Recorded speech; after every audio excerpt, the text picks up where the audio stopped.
हाँ चलो, मैं एक लाइन कल बोल गया था, उसको मैं लिखवा देता हूँ, बता दी थी मैंने, लिख लेता हूँ, लिखो। हंसाबाई ने चुंडा को वापस बुलाया। हंसाबाई कॉल्ड बैक चुंडा, कल बात बता दी थी मैंने। हंसाबाई ने चुंडा को वापस बुलाया। Hansabai called back Chunda. हंसाबाई ने चुंडा को वापस बुलाया। Hansabai called back Chunda.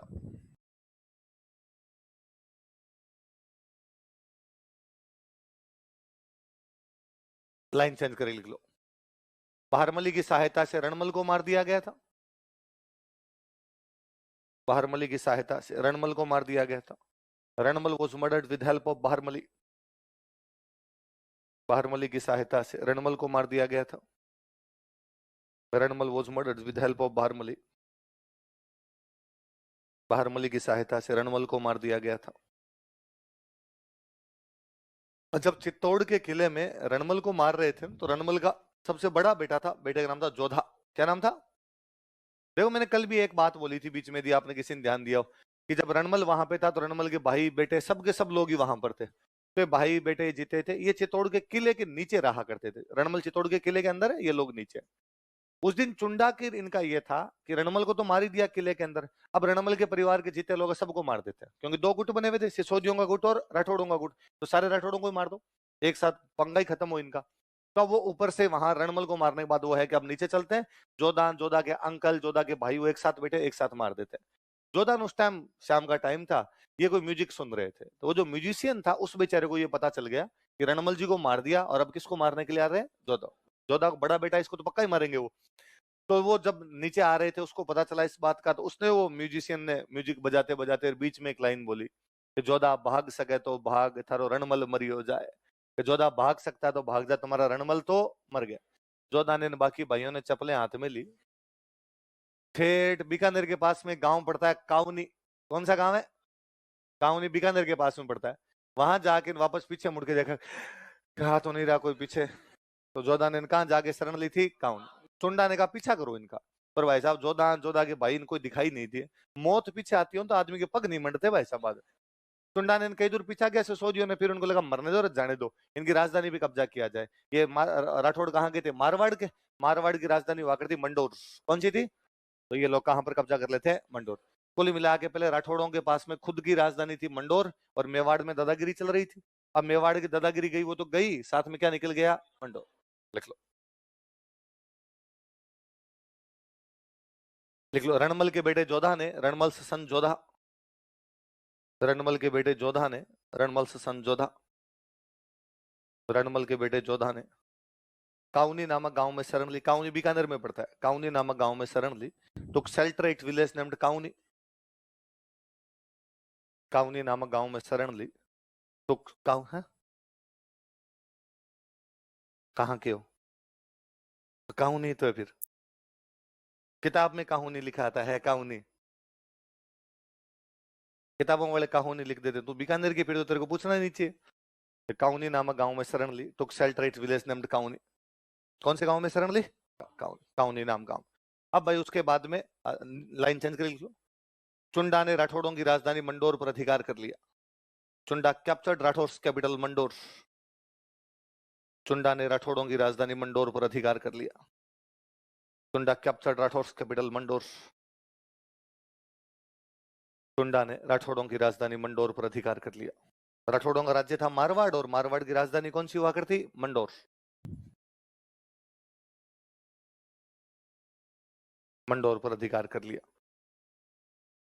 अब सिचुएशन यह है कि मारवाड़, मारवाड़ की राजधानी कौन सी है? मंडोर, और मंडोर में आगे बैठ गए सिसोदिया। कौन आगे बैठ गए? सिसोदिया। और राठौड़ों को यहां से निकाल दिया भाई, राठौड़ बाहर है। अब जोधा अपनी सेना बनाए बाहर से, मंडोर पर अटैक करे, सिसोदिया कूट काट दे, वापस चला जाए। थोड़े दिनों बाद सेना वेना थोड़ी और इकट्ठी करके लाए, भाई भाई वापस हमला करे, कुछ लोग मर जाए वापस चले जाए। ऐसे करते करते 15 साल बीत गए। कितने साल बीत गए? एक बार ऐसे किसी युद्ध के अंदर और जोधा घायल हुआ बहुत भयंकर वाला, और घायल होने के बाद वापस जा रहा था। जब वापस जा रहा था तब रास्ते में प्यास लग गई। ये तो आप घायल हो, खून गिर रहा है आपका, प्यास लग गई। मारवाड़ का देश दूर दूर तक, ना बंदा ना बंदे दी जात, पानी कहां पियो। और जोधा को लगा कि युद्ध में मरे नहीं मरे, आज प्यास से पक्के पक्के मर जाएंगे अपने। इसलिए जोधा ने देखा कि दूर किसी एक खेत में कोई किसान की एक झोंपड़ी दिखाई दी, और उसको लगा यदि वहां पर झोंपड़ी है तो पक्का ना पक्का मिनक होगा, कोई ना कोई होगा तो अपने को खाना भी खिला देगा, सॉरी पानी भी पिला देगा अपने को। तो जोधा अपने घोड़े को उधर लेके जाता है झोंपड़ी की तरफ, लेकिन झोंपड़ी तक पहुंचते पहुंचते जोधा घोड़े पर ही घायल होकर गिर गया। घोड़ा ही बेचारा समझदार था, वो झोंपड़ी के आगे जाके खड़ा हो गया। जिस किसान का खेत था वो किसान तो खेत में था नहीं, उसकी वाइफ थी घर पे। उसने बाहर आके देखा कि एक घोड़ा खड़ा है, घुड़सवार लथपथ पड़ा है। वो समझ गई बेचारी कोई घायल पानी पीने आया होगा, उसने नीचे उतारा, खींच के लेके गई साइड के अंदर, थोड़ा हवा हवा डाली, पानी के छींटे विंटे मारे तो थोड़ा होश आया। और उसने कहा पानी पिला, थोड़ी एनर्जी महसूस हुई। थैंक यू, मैं पानी पीने आपकी तरफ आ रहा था पर बेहोश हो गया पता नहीं कैसे। उसने कहा कोई नहीं, बैठ जा आराम से। बैठा का इधर थोड़ा बहुत पानी और पिया, थोड़ी एनर्जी महसूस हुई तो कहा ठीक है मैं चलता हूँ, आपने मेरी जान बचाई, बहुत अच्छा किया। उस महिला ने कहा भाई खाना खा के चले जाओ।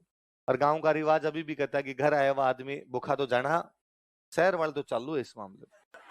ये तो पूछते हैं कि खा के आए हो जाके खाओगे, या तो खा के आए हो या जाके आओ। गांव वाले अभी तक है कि नहीं भाई खाना तो खिलाई देते हैं। जोधा और फिर है ना, गांव वालों ने कई टेक्निक दीदी शानदार बना रखी है, और गांव वालों ने खुद नहीं बना रखा है कि यदि कोई खाने का पूछे तो मना नहीं करना है।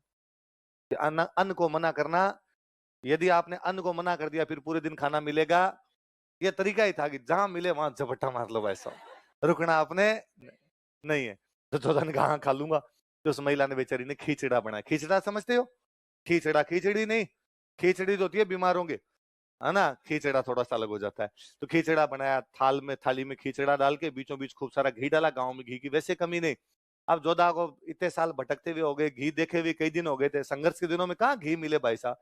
और तो घी देखते बीच में हाथ मारा, बीच में हाथ मारते हाथ जल गए। हाथ जल गए तो वो महिला पास में बैठी थी, उसने कहा तुम जोधा की तरह मूर्ख है। और जोधा के कान खड़े हुए। जोधा ने कहा माई तेरे को क्या पता जोधा मूर्ख है। उसने कहा मूर्ख ही है, हर बार बीचों बीच हमला करता है मंडोर पर, और हार के वापस भाग जाता है। तो माई उसको क्या करना चाहिए? साइड साइड से गांव जीतने चाहिए। 2 गांव जीते, 4 गांव जीते, धीरे धीरे करता करता मंडोर पर आए, फिर जीत ले। बीचों बीच हमला करेगा, बीच में सिसोदिया सबसे अधिक बेटा, यहाँ कैसे जीत सकता है?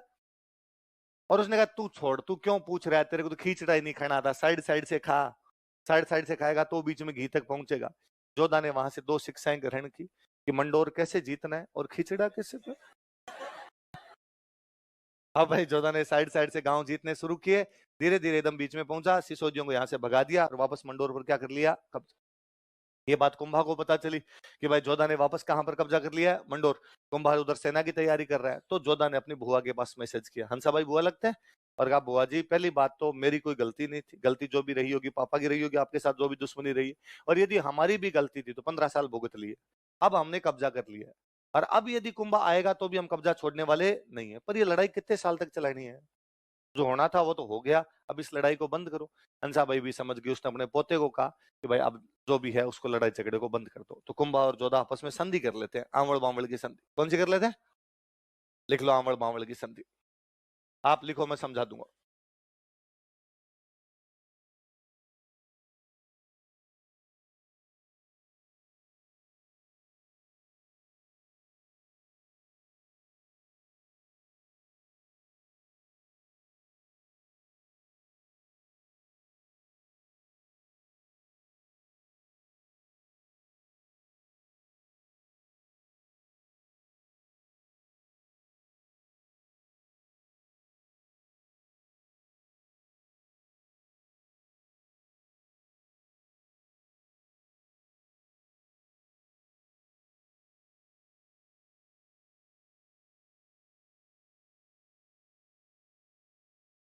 आंवड़ बांवड़ की संधि कब हुई? 1453। किस किस के बीच में? संधि में एक आ गया भाई, इतने दिन तक कुंभा कहां का राजा, मेवाड़, और कब्जा कहां करेगा उसने, मारवाड़। लेकिन अब कहा भाई मारवाड़ दे दिया जाए जोधा को और मेवाड़ किसका रह जाए, कुंभा का। तो अब ये बाउंड्री कहां बनाई जाए? तो ये कहा गया कि जहां तक हरियाली है वहां तक तो मेवाड़, और जहां से रेगिस्तान शुरू हो जाता है वो क्या है, मारवाड़। तो मेवाड़ में एक हरे रंग की झाड़ी होती है, उस झाड़ी को बोलते हैं आंवड़। क्या बोलते हैं? झाड़ी नुमा छोटी झाड़ी होती है, बुश होती है छोटी, उसको क्या बोलते हैं, आंवड़। तो जहां तक ये हरी भरी झाड़ियां आंवड़ है वो तो क्या हो गया, मेवाड़। बावल, पश्चिमी राजस्थान में एक पेड़ होता है बबूल, बबूल होता है बबूल, जिसको एक बात एक और बोलते हैं हम किंकर। बावलिए किंकर बबूल जो होता है, जहां से आगे बबूल शुरू हो जाएगा, किंकर शुरू हो जाएगी, बावलिए शुरू हो जाएंगे, वो क्या जाएगा, मारवाड़। तो कुल मिला के बांटा गया। जहां तक हरियाली है आंवड़ है वो तो क्या हो जाएगा, मेवाड़। जहां से बावलिए रेगिस्तान शुरू हो जाएगा वो क्या हो जाएगा, और ये बाउंड्री लगभग पाली में एक जगह पड़ती है, सोजत। कौन सी जगह? पाली में सोजत नाम की जगह। ये सोजत में कह दिया गया भाई, सोजत के इधर इधर तो मेवाड़ और सोजत के इधर इधर क्या है, मारवाड़। और अभी भी आप देखोगे तो लगभग यही स्थिति है। आप सोजत के उधर ढलोगे तो पूरी हरियाली दिखेगी, सोजत के इधर आओगे आपको पता चलेगा वास्तव में मारवाड़ शुरू हो चुका है। देख लो इस संधि द्वारा बाय दिस ट्रीटी, इस संधि द्वारा बाय दिस ट्रीटी जोधा को मंडोर वापस दे दिया गया। Mandore was given back to Jodha. Jodha को मंडोर वापस दे दिया गया। Mandore was given back to Jodha. Jodha को मंडोर वापस दे दिया गया। Mandore was given back to Jodha. Sojat को मेवाड़ तथा मारवाड़ की सीमा बनाया गया। Sojat was made boundary between Mewar and Marwar. Sojat Pali में पड़ता है। सोजत को मेवाड़ तथा मारवाड़ की सीमा बनाया गया। Sojat was made boundary between Mewar and Marwar. Sojat को मेवाड़ तथा मारवाड़ की सीमा बनाया गया। Sojat was made boundary between Mewar and Marwar. Sojat को किसकी सीमा बनाया गया? फिर है ना, राजाओं में जब लंबे टाइम तक लड़ाइयां चलती ना, मैंने बताया 15 साल की लड़ाई के बाद में संधि हुई थी, तो रिश्तेदारियां कर लिया करते। तो कुंभा का एक बेटा, उसका नाम है रायमल। क्या नाम है? इसकी शादी जोधा की बेटी के साथ कर दी गई। जोधा की बेटी का नाम था श्रृंगार कंवर। क्या नाम था? कहा भाई एक बार वापस रिश्तेदारियां कर लो। रिश्तेदारियां कर लेंगे तो वापस एक बार थोड़ा राजीनामा हो जाएगा, तो वापस जो मनमुटाव है वो मिट जाएगा। मन में कुछ ही प्रकार का किसी की कुछ भी कोई गलत भावना नहीं रहेगी। तो रायमल की शादी किसके साथ कर दी गई? श्रृंगार कंवर। रायमल किसका बेटा है? कुंभ। और श्रृंगार कंवर किसकी बेटी है? लिख लो। जोधा ने अपनी राजकुमारी श्रृंगार कंवर का विवाह, Jodha married his princess Shringar Kanwar. Jodha ने अपनी राजकुमारी श्रृंगार कंवर का विवाह, Jodha married his princess Shringar Kanwar. Jodha ने अपनी राजकुमारी श्रृंगार कंवर का विवाह कुंभा के राजकुमार रायमल से कर दिया था। Married his princess Shringar Kanwar to Kumbha's prince Raimal. Kumbha के राजकुमार रायमल से कर दिया था। To Kumbha's prince Raimal. कुंभा के राजकुमार रायमल से कर दिया था।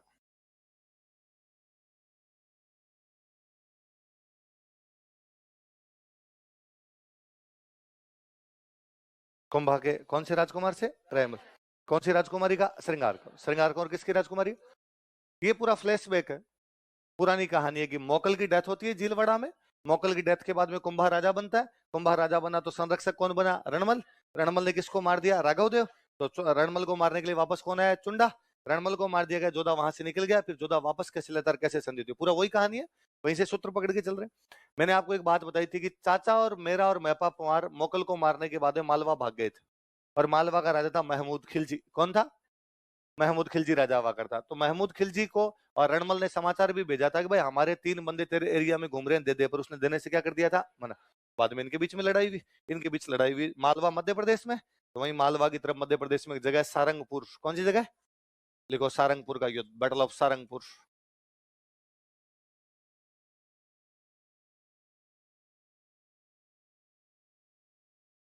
सारंगपुर मध्य प्रदेश में।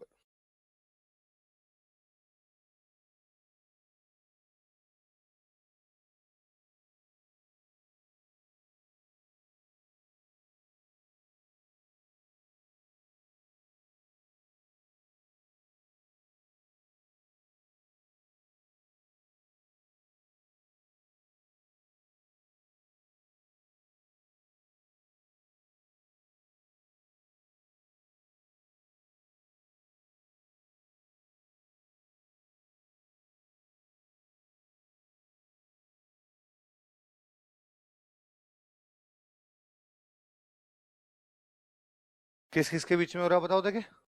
कुंभा और महमूद खिलजी फर्स्ट। महमूद खिलजी फर्स्ट कहां का राजा है? माल। अब लिखो, युद्ध के कारण। क्यों युद्ध हुआ इनके बीच? युद्ध के कारण, कॉजेज ऑफ बैटल। एक तो ना बड़ा सा याद ही रखना आपने कि भाई जब भी युद्ध का कारण दो बराबर वाले राजा होते हैं तो उनके बीच में साम्राज्य विस्तार ही होता है ना। तो लिख लो, एक नंबर लगा के लिखो, दोनों अपने साम्राज्य का विस्तार करना चाहते थे। Both of them wanted to expand their empire. दोनों अपने साम्राज्य का विस्तार करना चाहते थे। Both of them wanted to expand their empire.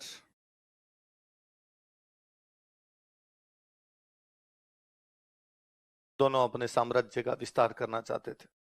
Both of them wanted to expand their empire. एक हमने पढ़ाई था कि चाचा मेरा मैं पपवार मार के कहां भाग गए थे, मालवा।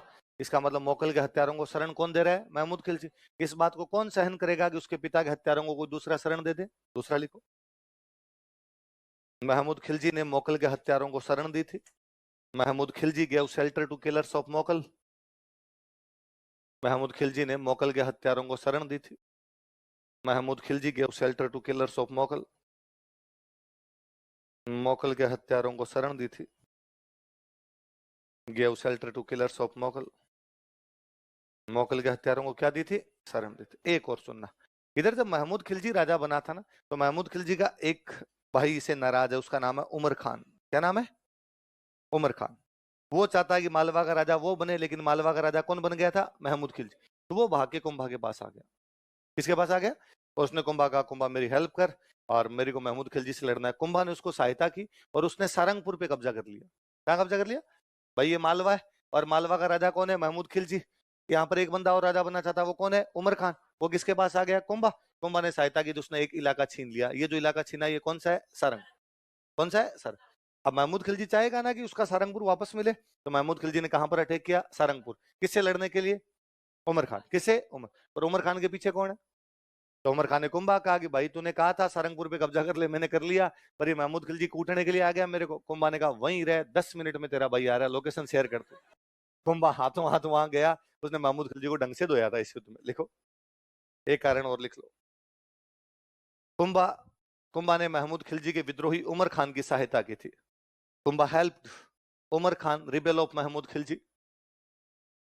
कुंभा ने महमूद खिलजी के विद्रोही उमर खान की सहायता की थी। Kumbha helped Umar Khan rebel of Mahmud Khilji. Kumbha ने महमूद खिलजी के विद्रोही उमर खान की सहायता की थी। Kumbha helped Umar Khan rebel of Mahmud Khilji. इसी में कंटिन्यू करना। तथा उसने सारंगपुर पर अधिकार कर लिया था। तथा उसने सारंगपुर पर अधिकार कर लिया था। And he captured Sarangpur. किसने, उमर खान ने ना। तथा उसने सारंगपुर पर अधिकार कर लिया था। And he captured Sarangpur.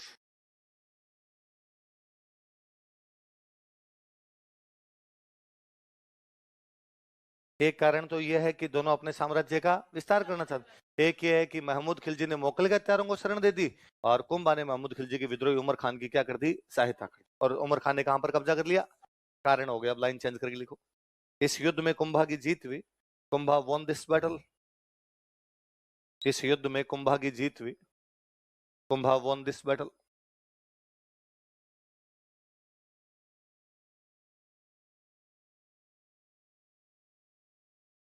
तथा इस जीत की याद में and in memory of this victory. तथा इस जीत की याद में and in memory of this victory. तथा इस जीत की याद में and in memory of this victory Chittor में विजय स्तंभ का निर्माण करवाया गया था। Victory tower was built at Chittor.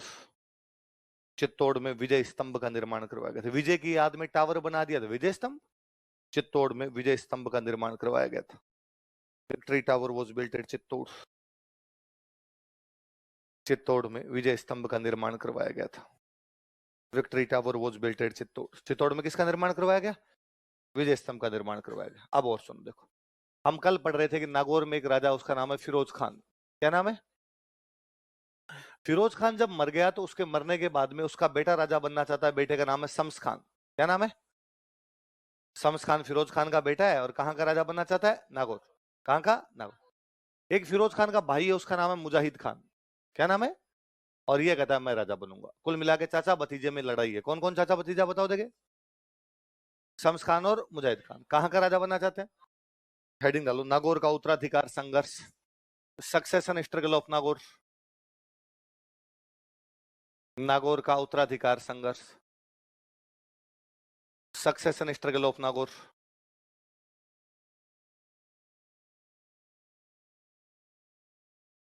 Nagaur का उत्तराधिकार संघर्ष, सक्सेशन स्ट्रगल ऑफ नागौर। अब सुनना, देखो मेरी बात, कौन कौन लड़ रहे हैं नागौर में राजा बनने के लिए, शम्स खान और मुजाहिद। भाई इसमें मुजाहिद खान जीत गया और वो बन गया राजा। उसने अपने भतीजे शम्स खान को कूट पीट के निकाल दिया। तो शम्स खान भाग के आ गया कुंभा के पास। कहाँ आ गया, और उसने कहा भाई कुंभा तू मेरी हेल्प कर और मेरे को कहाँ का राजा बनवा दे, नागौर। कुंभा ने हेल्प की, कुंभा ने जाकर किसको हराया? मुजाहिद खान। किसको राजा बना दिया? और उसने शम्स खान कहा कि अब तू मेरे अंडर है। तो साहब बाकायदा आपने राजा बनाया, आपके अंडर हूं, टैक्स भेज देना मेरे को। ठीक है। शम्स खान ने थोड़े दिन तो राजी मत टैक्स भेजा, थोड़े दिन बाद उसने कुंभा को नहीं दे रहा, जो तेरे जी मैन वो कर लेना। कुंभा ने कहा वहीं रुक, मैं आ रहा हूं बाकी तो। जब कुंभा नागौर की तरफ आया, शम्स खान को लगा ये मारेगा, तो शम्स खान भाग के चला गया गुजरात। कहां चला गया? गुजरात का राजा हुआ करता उन दिनों में कुतुबुद्दीन शाह। कौन था? कुतुबुद्दीन शाह कहाँ का राजा? गुजरात। और कुतुबुद्दीन शाह ने पूछा कि और भाई शम्स खान कैसे है? उसने कहा बस यूं ही वॉकिंग करता करता ही आ गया था, मत क्या समाचार है? तो शम्स खान ने कहा कि यार एक काम था तेरे से। बता क्या काम था? कि मैं मेरी बेटी की शादी तेरे साथ करना चाहता हूँ, क्या तू तैयार है? कुतुबुद्दीन शाह ने कहा हो, आज ही कर दे बोले। तो शम्स खान ने अपनी बेटी का ब्याह किससे किया? कुतुबुद्दीन शाह। कुतुबुद्दीन शाह कहाँ का राजा है? अब कुतुबुद्दीन शाह का शम्स खान ससुर बन गया। उसने पूछा और ससुर जी मेरे लायक कोई सेवा हो तो बताओ। तो अब शम्स खान रोया जोर जोर से, मतलब बेटी विदाई में कम रोई, शम्स खान रोया, ढहा ढहा करके रोया। तो पूछा कुतुबुद्दीन शाह ने कहा हुआ अरे ससुर जी बात तो क्या हुआ? आगे मुझे कुंभा ने पीटा। क्यों पीटा? ऐसे ऐसे बात हुई उस बात पे। कुतुबुद्दीन शाह नया नया जवाई बना, तो उसने कहा अच्छा कुंभा की त्यों का था, चलो मेरे साथ। तो कुतुबुद्दीन शम्स खान का मत थोड़ा पीछे रहूंगा, आगे आगे आपको रहना पड़ेगा। तो दोनों कौन आए मिलके? कुतुबुद्दीन शाह और शम्स खान। किसको हराने के लिए? कुंभा ने दोनों को पीटा। तो इस बार ससुर जमाई दोनों साइड में मुंह कर करके चले एक दूसरे की तरफ। तो कहते बेइज्जती होगी ना एक दूसरे के सामने। लिखो, तो कुंभा ने मुजाहिद खान के खिलाफ शम्स खान की सहायता की थी। कुंभा हेल्प शम्स खान अगेंस्ट मुजाहिद खान। कुंभा ने मुजाहिद खान के खिलाफ शम्स खान की सहायता की थी। कुंभा हेल्प शम्स खान अगेंस्ट मुजाहिद खान।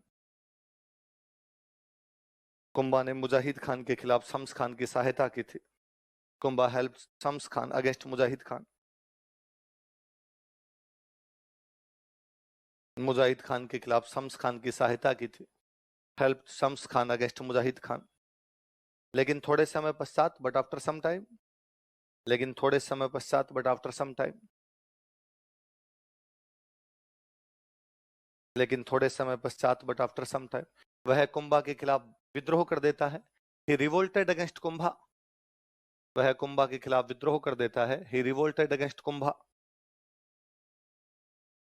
वह कुंभा के खिलाफ विद्रोह कर देता है। ही रिवोल्टेड अगेंस्ट कुंभा। तथा गुजरात के कुतुबुद्दीन शाह के पास चला जाता है एंड अप्रोच्ड कुतुबुद्दीन शाह गुजरात। किसको अप्रोच करता है? कुतुबुद्दीन शाह। And approached Qutbuddin Shah Gujarat. तथा गुजरात के कुतुबुद्दीन शाह के पास चला जाता है। तथा गुजरात के कुतुबुद्दीन शाह के पास चला जाता है and approached Qutbuddin Shah Gujarat.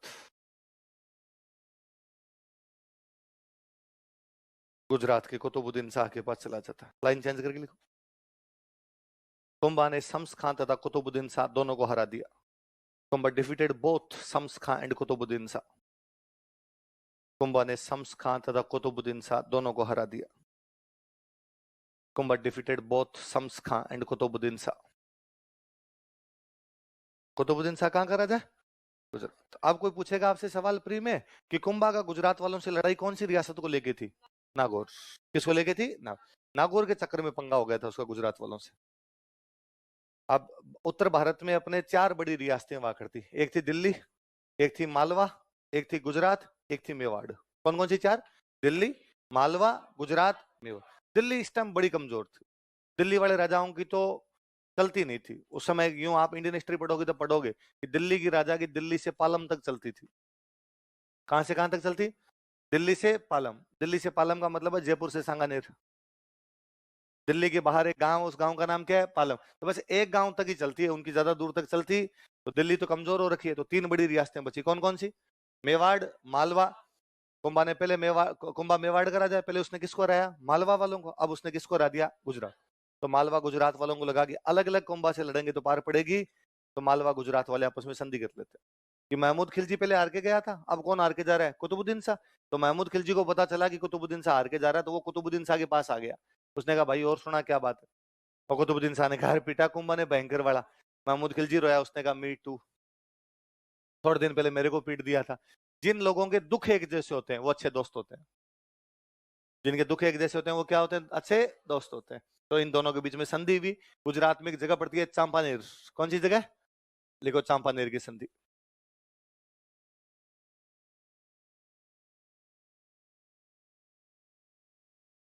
Treaty of Champaner.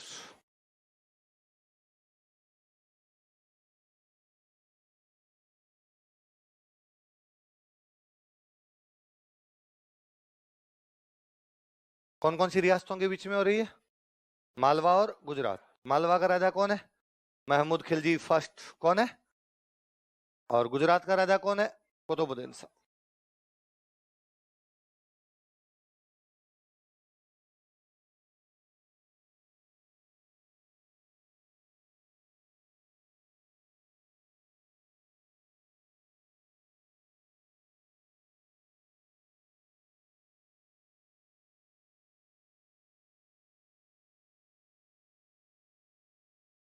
कौन सी संधि भी बताओ देखिए? चांपानेर। गुजरात में जगह पड़ती है चांपानेर, तो चांपानेर की संधि मालवा और गुजरात के बीच में। क्या ऑब्जेक्टिव है इस संधि का, क्या करना चाहते हैं वो? कुंभा को, है ना? उनका ये था कि कुंभा को हराएंगे, फिर मेवाड़ को बांट लेंगे, आधा मेवाड़ गुजरात रख लेगा, आधा मेवाड़ कौन रख लेगा? मालवा। लिख लो संधि का उद्देश्य, ऑब्जेक्टिव ऑफ ट्रीटी।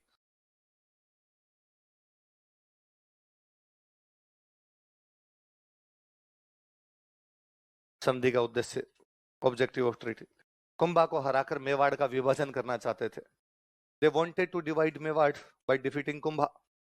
कुंभा को हराकर मेवाड़ का विभाजन करना चाहते थे। They wanted to divide Mewar by defeating Kumbha. Kumbha को हराकर मेवाड़ का विभाजन करना चाहते थे। They wanted to divide Mewar by defeating Kumbha. अब भाई दोनों मिल गया इस बार। इधर भीलवाड़ा में एक जगह पड़ती है बदनौर, कौन सी जगह? लिखो बदनौर का युद्ध।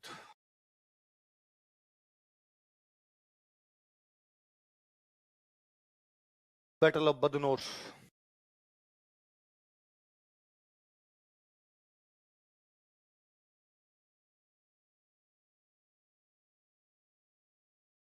बदनौर का युद्ध। दोनों की मिली जुली सेनाएं आई, कुंभा ने दोनों को एक साथ कूट दिया इस बार। लिखो, कुंभा ने मालवा तथा गुजरात की संयुक्त सेना को हराया। Kumbha defeated joint military of Malwa and Gujarat. Kumbha ने मालवा तथा गुजरात की संयुक्त सेना को हराया। Kumbha defeated joint military of Malwa and Gujarat.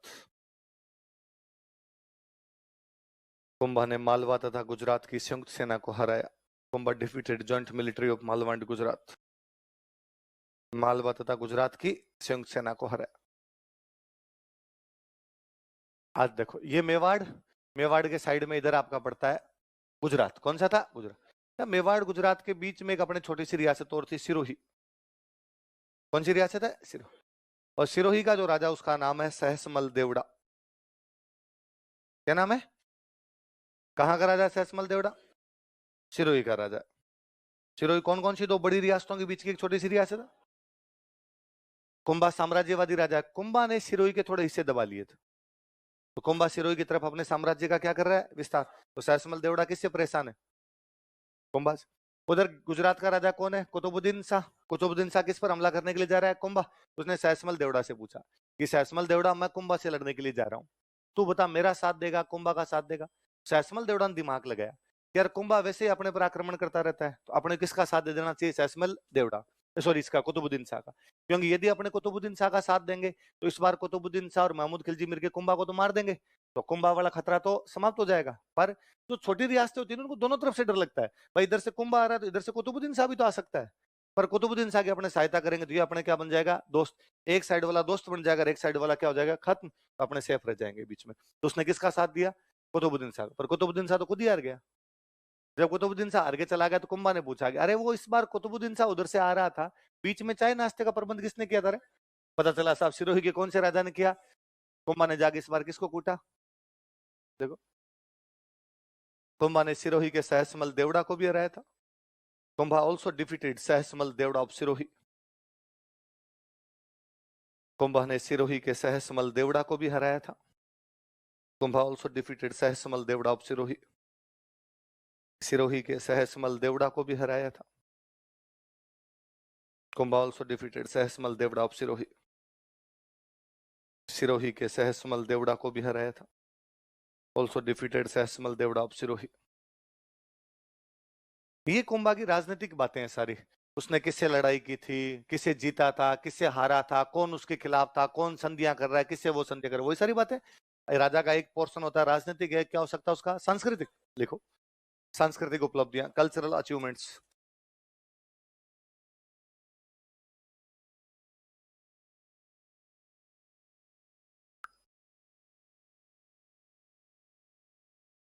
सांस्कृतिक उपलब्धियां, कल्चरल अचीवमेंट्स। और याद रखने वाली बातें यही है, युद्ध बस पढ़ने पड़ते हैं, कि नहीं पढ़े तो अपने लगता है यार राजा पढ़ा, अपने पढ़ा ही नहीं। बाकी युद्धों के सवाल आने तो अब क्या हो चुके हैं, है ना। मेंस में जरूर कई बार काम आ सकता है कि कुंभा भी बड़ा सवाल आए तो अपने को दोनों बातें लिखनी पड़ती है, तो अपने वो सोच के पढ़ लेते हैं। बाकी राजाओं की हमेशा क्या महत्वपूर्ण ज्यादा होती है ना। और इसका तो मैं एक एग्जांपल दूं कि ट्रेंड चेंज होता है जी। आज के कई साल पहले, आज के 20-22 साल पहले की आप एनसीईआरटी की किताबें उठा के देखिए, उन एनसीईआरटी किताबों में मिलेगा कि अशोक अपने 99 भाइयों को मारकर राजा बना था। अशोक की एक रानी ये थी, उसका बेटा ये था, एक रानी ये थी, उसका बेटा ये था, एक रानी ये थी, उसके एक बेटा था, एक बेटी थी। मतलब ये भी नाम मिलते हैं, रानियां कौन कौन और उनके टाबर कौन कौन है, ये भी नाम दे रखे हैं। और ये भी लोग याद करते हैं, और ये भी एग्जाम के अंदर पूछे जाते हैं कि कौन सी रानी का कौन सा बेटा हुआ करता था। आप अभी नई एनसीईआरटी उठा के देखिए, पूरी किताब छान मारेंगे, राजा का नाम ही नहीं है।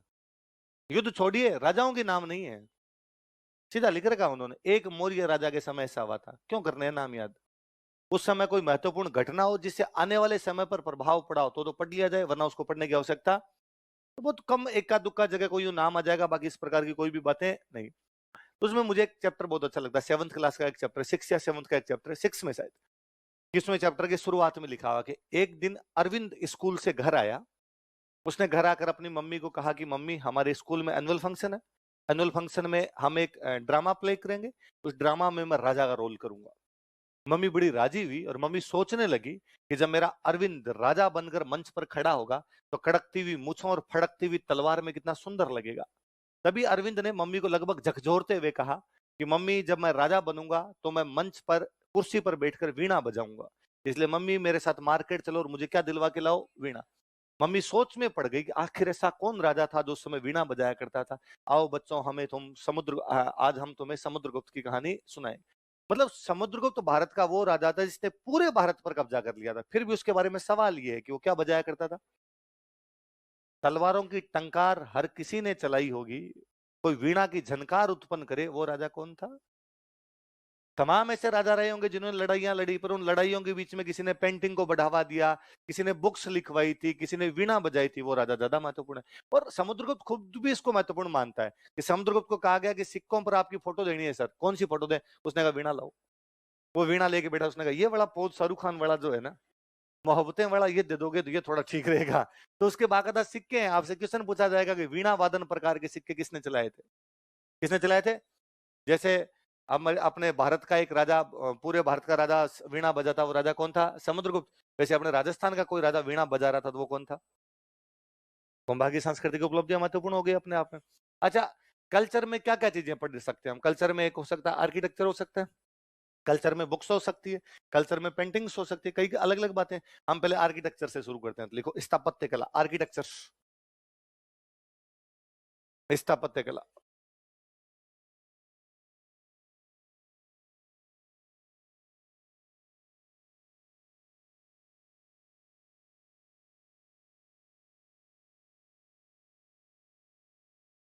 और कुंभा को तो अपने राजस्थान की स्थापत्य कला का पिता ही कहा जाता है, कि सबसे अधिक उस समय किसी ने विकास करवाया था स्थापत्य कला का, तो किसने करवाया था?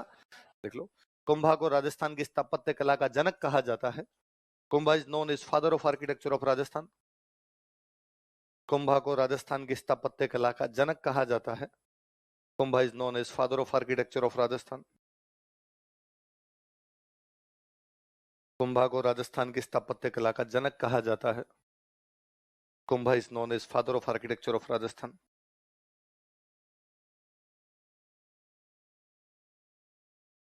राजस्थान की स्थापत्य कला क्या कहा जाता है? अब स्थापत्य कला में क्या क्या करवाया, एक अभी थोड़ी देर पहले हमने पढ़ा कि सारंगपुर का युद्ध जीतने के बाद उसने चित्तौड़ में क्या बनवाया था? विजय, हेडिंग डालिए, विजय स्तंभ, विक्ट्री टावर।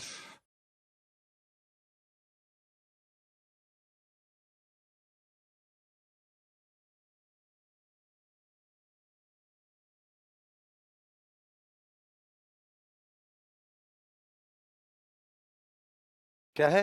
विजय स्तंभ। अब मेरी देखो एक बात सुनो, मैं आपसे पूछ लूं कि यार इसका नाम विजय स्तंभ क्यों है, तो आप क्या बताओगे मेरे को? सर विजय के बाद बनाया गया था, विजय के बाद टावर बना, इसलिए नाम क्या रख दिया गया, विजय स्तंभ, विक्ट्री टावर कर दो। अच्छा, जब भी कोई राजा जीतता है, विक्ट्री प्राप्त करता है, तो क्या उसकी पॉपुलैरिटी कम होती है कि बढ़ जाती है? उसकी फेम, पॉपुलैरिटी इंक्रीज होगी। पॉपुलैरिटी के लिए एक हिंदी में वर्ड और होता है, उसको बोलते हैं हम कीर्ति। क्या बोलते हैं? इसलिए इस विजय स्तंभ का एक नाम और है, वो नाम क्या हो गया? क्या नाम हो गया? कीर्ति स्तंभ। तो आप इसे विजय स्तंभ भी कह सकते हैं, या आप इसको क्या कह सकते हैं? कीर्ति। कीर्ति का मतलब लोकप्रियता। विजय के बाद बनाया गया इसलिए विजय स्तंभ, लोकप्रियता बढ़ गई इसलिए क्या बोलते हैं? कीर्ति स्तंभ। और सुनो, कुंभा ने ये जो टावर बनवाया, ये भगवान विष्णु को डेडिकेट किया। किसको डेडिकेट किया? इसलिए इसको बोलते हैं विष्णु ध्वज। क्या बोलते हैं?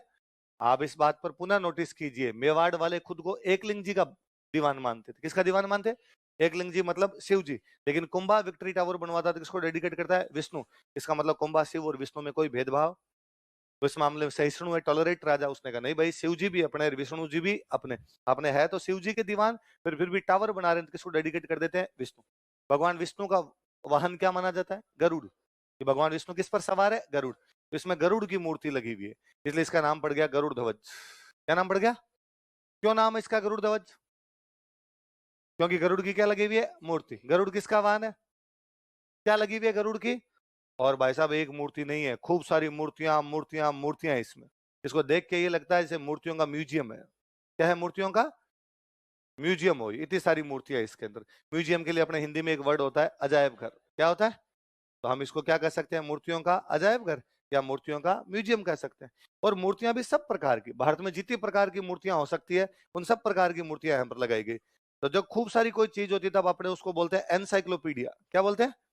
अपना कोई दोस्त होता है, अपने दोस्त के पास में ज्ञान ज्यादा हो, तो अपने कहते हैं यार ये तो क्या है, अपने आप के अंदर ही encyclopedia.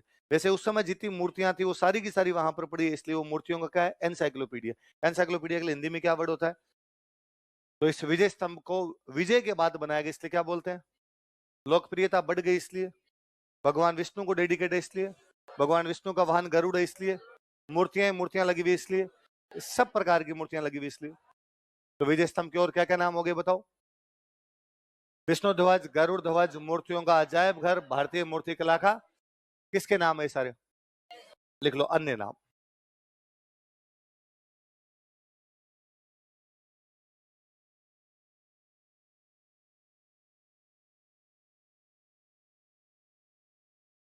Encyclopedia of Indian sculpture. Other names, अन्य नाम।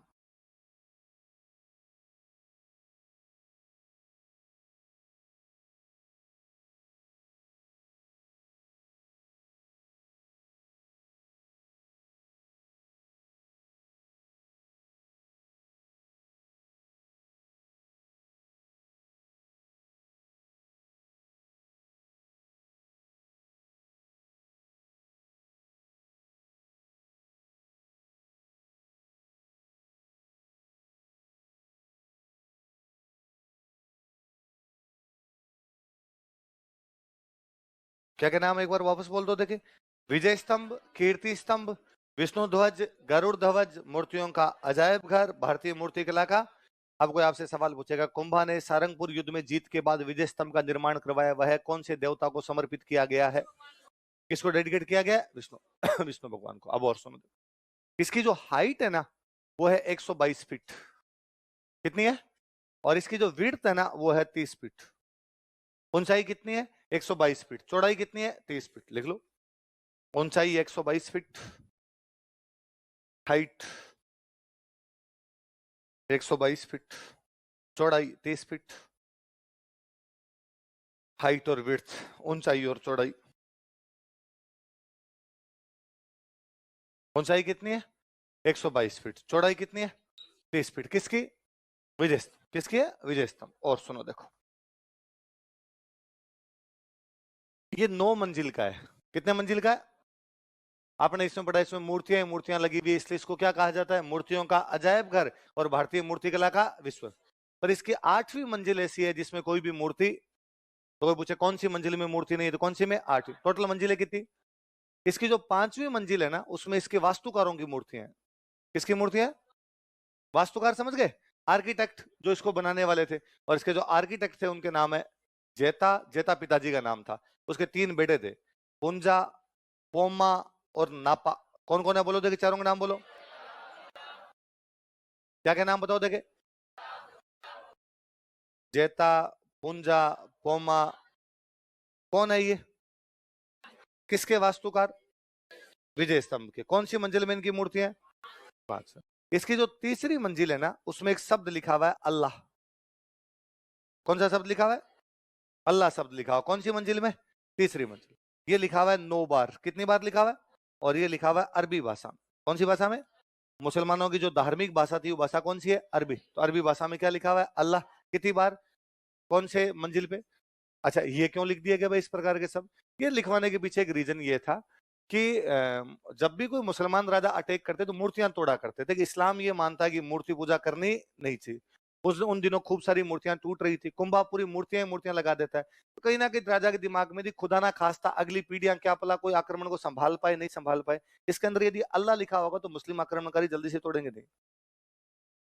पर हालांकि आक्रमणकारी ने अंदर आगे देखा ही नहीं, बाहर से ही तोड़ गया।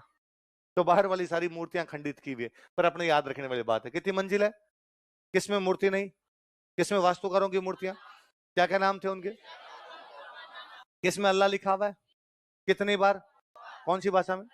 लिखवा दूं? लिखो।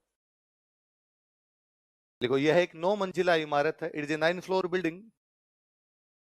यह एक 9 मंजिला इमारत है। It is a 9 floor building. यह एक 9 मंजिला इमारत है। It is a 9 floor building. कितने मंजिल की इमारत है? 9 मंजिला इमारत है। लाइन चेंज करके लिखो। इसकी 8वीं मंजिल में कोई मूर्ति नहीं है। There is no idol at earth floor. इसकी 8वीं मंजिल में कोई मूर्ति नहीं है। There is no idol at earth floor.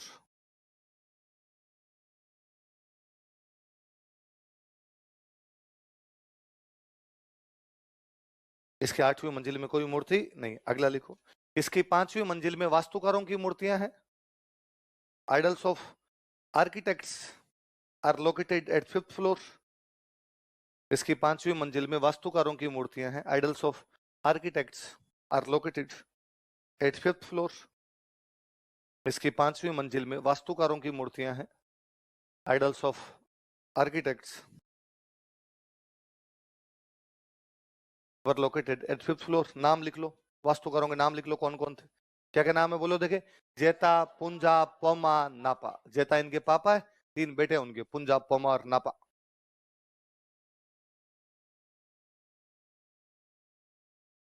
क्या क्या नाम बताओ देखे। जेता, पुंजा, पोमा और नापा। क्या नाम है? जेता, पुंजा, पोमा और। फिर अगला लिखो। इसकी तीसरी मंजिल में 9 बार अरबी भाषा में अल्लाह शब्द लिखा गया है। Word Allah is engraved. इसकी तीसरी मंजिल में 9 बार अरबी भाषा में अल्लाह शब्द लिखा गया है। Word Allah is engraved 9 times in Arabic language at 3rd floor. Word Allah is engraved 9 times in Arabic language at 3rd floor. इसकी तीसरी मंजिल में 9 बार अरबी भाषा में अल्लाह शब्द लिखा गया है। Word Allah is engraved 9 times in Arabic language at 3rd floor. कौन से फ्लोर पे? तीसरे में। अच्छा देखो, हम जानते हैं कि जब भी कोई मंदिर, महल, माड़िया, दरगाह, मकबरा कुछ भी बनता है तो उनके बाहर क्या लगाए जाते हैं? अभिलेख। ऐसे अभिलेख जिनमें राजाओं की प्रशंसा होती है उनको क्या बोलते हैं? प्रशस्ति। तो यहाँ पर जो प्रशस्ति लगी उसका नाम है कीर्ति स्तंभ प्रशस्ति। क्या नाम है? सुनना, देखो फिर एक साथ लिख लेंगे अपने। कौन सी प्रशस्ति लगी हुई है? कीर्ति। 1460 ईस्वी की। कब की प्रशस्ति है? 1460 ईस्वी की। कौन सी प्रशस्ति है बताओ? कीर्ति स्तंभ प्रशस्ति, कीर्ति टावर यूलॉजी। ये 2 बाप बेटे ने मिलकर लिखी। पापा का नाम था अत्रि भट्ट। क्या नाम था? और बेटे का नाम था आलिया भट्ट के पापा। आलिया भट्ट के पापा कौन है? तो अब कोई पूछे कीर्ति स्तंभ प्रशस्ति किस किसने लिखी थी, किस किसने लिखी थी बताओ? अत्रि भट्ट और महेश। लिख लो, कीर्ति स्तंभ प्रशस्ति के लेखक, राइटर्स ऑफ कीर्ति टावर यूलॉजी। कीर्ति स्तंभ प्रशस्ति के लेखक, राइटर्स ऑफ कीर्ति टावर यूलॉजी।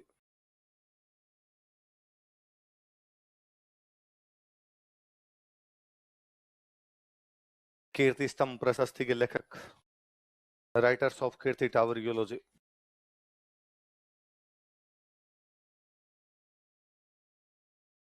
नाम लिख लो दोनों के, अत्रि भट्ट और महेश भट्ट। कौन कौन है बताओ देखिए, अत्रि भट्ट और महेश भट्ट।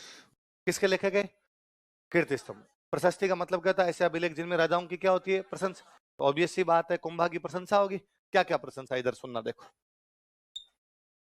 ये प्रशस्ति हमें ये बताती है कि कुंभा ने कौन कौन सा जीत दर्ज की थी, कुंभा ने कौन कौन सी किताबें लिखी थी, कुंभा ने कौन कौन सी बिल्डिंग्स बनवाई थी, और कुंभा ने क्या क्या उपाधियां धारण की थी। क्या क्या जानकारी है बताओ देखिए। कुंभा की विक्ट्री, कुंभा का लिटरेचर, कुंभा का कंस्ट्रक्शंस और कुंभा की टाइटल्स। अब कोई पूछे कुंभा की विजय, साहित्य, निर्माणकारी उपाधियों की जानकारी कहां से मिलती है? मुझे आज एक बार सवाल पूछ लिया था, कुंभा के लेखन पर प्रकाश डालने वाले अभिलेख का नाम बताइए। कीर्ति स्तंभ, प्रशस्त। आगे बात समझे? लेखन, लेखन का मतलब क्या होगा? साहित्य, लिटरेचर। अभिलेख, प्रशस्ति एक ही बात होगी, लिख लो। इस प्रशस्ति से दिस यूलोजी, इस प्रशस्ति से दिस यूलोजी, इस प्रशस्ति से दिस यूलोजी कुंभा के विजय, साहित्य, निर्माण कार्य तथा उपाधियों की जानकारी मिलती है।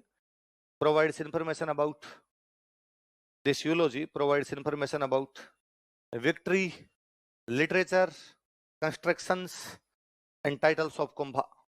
कुंभा के विजय, कुंभा की विजय, साहित्य, निर्माण कार्य तथा उपाधियों की जानकारी मिलती है। Provides information about victory, literature, constructions and titles of Kumbha. This यूलोजी provides information about victory, literature, constructions and titles of Kumbha. क्या क्या चीजें पता चलती है कुंभा की? विजय, साहित्य, निर्माण कार्य, है ना। अब कोई आपसे पूछे कि कुंभा ने मालवा तथा गुजरात की संयुक्त सेना को हरा दिया था, ये जानकारी हमें कौन सी प्रशस्ति देती है? कौन सी देती है? कब की कीर्ति स्तंभ प्रशस्ति? 1460। ये विजय स्तंभ बना था 1440 से 48 के बीच। कब से कब के बीच बना था? 1440 से 1437 में सारंगपुर वाला युद्ध है, उसकी याद में बनाया गया था। कब से कब के बीच बनाया गया था? लिख लो। जहां ऊपर आपने विजय स्तंभ हेडिंग डाली है ना, वहीं लिख लो।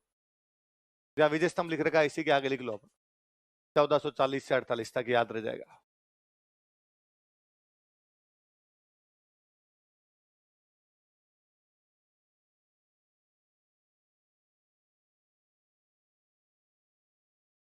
लिख लिया?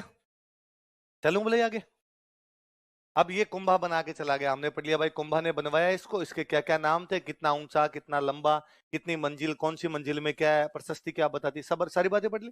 कुंभा तो बना के चला गया, फिर एक बार बिजली गिर गई इसके ऊपर, तो इसके ऊपर वाली जो मंजिल थी वो खंडित हो गई। तो बाद में आगे चल के एक महाराणा बने थे, उनका नाम था स्वरूप सिंह। क्या नाम था? तो इसका पुनर्निर्माण किसने करवाया था? महाराणा स्वरूप सिंह, लिख लो। कालांतर में लेटर ऑन, कालांतर में लेटर ऑन महाराणा स्वरूप सिंह ने इसका पुनर्निर्माण करवाया था। महाराणा स्वरूप सिंह रिबिल्ट इट, महाराणा स्वरूप सिंह ने इसका पुनर्निर्माण करवाया था। महाराणा स्वरूप सिंह रिबिल्ट इट, महाराणा स्वरूप सिंह ने इसका पुनर्निर्माण करवाया था। Maharana Swaroop Singh rebuilt it. अब ये ना कोरोना में वापस बिजली गिर गई थी इस पे, तो वापस महाराणा अशोक गहलोत ने ठीक करवाया। अब महाराणा अशोक गहलोत ही है, वही ठीक करवाएंगे। अच्छा, इसको जेम्सटोड कहता है इसके बारे में, जब वो देखता है इसको तो वो कहता है कि यार ऐसी कैसी बिल्डिंग दिल्ली में है और वो बिल्डिंग आपकी कुतुब मीनार। कौन है? जेम्सटोड का नाम तो आपने जानते हैं, राजस्थान का इतिहासकार हुआ, तो वो इसकी तुलना किसके साथ करता है? किसके साथ करता है? कुतुब मीनार। लिख लो, जेम्सटोड ने इसकी तुलना कुतुब मीनार से की है। जेम्सटोड compared it to Qutub Minar. Qutub Minar कहां? दिल्ली। जेम्सटोड ने इसकी तुलना कुतुब मीनार से की है। जेम्सटोड compared it to Qutub Minar. जेम्सटोड ने इसकी तुलना कुतुब मीनार से की है। एक इतिहासकार और हुआ, उसका नाम है फर्ग्यूसन। क्या नाम है इतिहासकार का बताओ देखिए? फर्ग्यूसन कहता है यार मैंने तो ऐसा रोम में एक टावर देखा था, उसका नाम है टार्जन टावर। क्या नाम है? Torsion tower. तो वो इसकी तुलना किसके साथ करता है? Torsion tower. टार्जन टावर कहां पर है? रोम। रोम कहां पर है? कहां पर है? इटली। तो रोम के कौन से टावर से इसकी तुलना करता है? लिख लो, फर्ग्यूसन ने इसकी तुलना रोम के टार्जन टावर से की है। Fergusson compared it to Trojan tower of Rome. Fergusson ने इसकी तुलना रोम के टार्जन टावर से की है। Fergusson compared it to Trojan tower of रोम।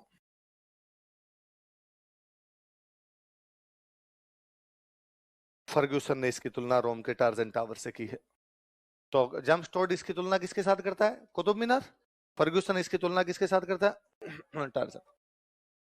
कालांतर में अपना देश आजाद हो गया, 1949 की बात। कब की बात है? 90। और देश आजाद हो गया, राजस्थान अपना भारत के अंदर मिला दिया गया। तो भारत सरकार ने इस विजय स्तंभ पे डाक टिकट जारी किया। क्या जारी किया? डाक टिकट समझते हो क्या आप वाली पीढ़ी थोड़ी कम ही जानती होगी डाक टिकट के बारे में। पहले तो हम तो फॉर्म भी भरा करते, तो फॉर्म ऑफलाइन भेजने पड़ते, ऑफलाइन भेजने पड़ते, तो उनके क्या ऊपर क्या लगाने पड़ते? डाक। कहीं भी लेटर भेजते डाक से भेजने पड़ते, डाक से भेजोगे तो उस पर क्या लगानी पड़ेगी? जैसे बस से जाते हो बस टिकट, रेल से जाते हो रेल टिकट, तो डाक से भेजो तो डाक टिकट टिकट हुआ करते छोटे छोटे, उनके ऊपर फोटो बने होते। जैसे एक डाक टिकट पे फोटो बना महात्मा गांधी का, इसका मतलब डाक टिकट किस पे जारी कर दिया? गांधी जी पे जारी कर दिया। एक पे बना हुआ लता मंगेशकर का, तो किस पे जारी कर दिया? लता मंगेशकर। एक पे बना हुआ मान लो एनी बिसेंट का, तो किस पे जारी कर दिया? Any Besant. एक पे बना हुआ टाइगर, किस पे जारी कर दिया? टाइगर। तो इससे अलग अलग चित्र बने होते हैं। ऐसे ही राजस्थान की पहली बिल्डिंग जिसपे डाक टिकट जारी किया गया वो है विजय स्तंभ। कौन सी है? 15 अगस्त 1949 को इस पर 1 रुपए का डाक टिकट जारी कर दिया गया था। आपने को याद नहीं रखना कितने रुपए का था, आपने को नहीं याद रखना कब किया गया, आपने को ये याद रखना कि राजस्थान में सबसे पहले किया किस पर गया था। किया किस पर गया था? लिखो।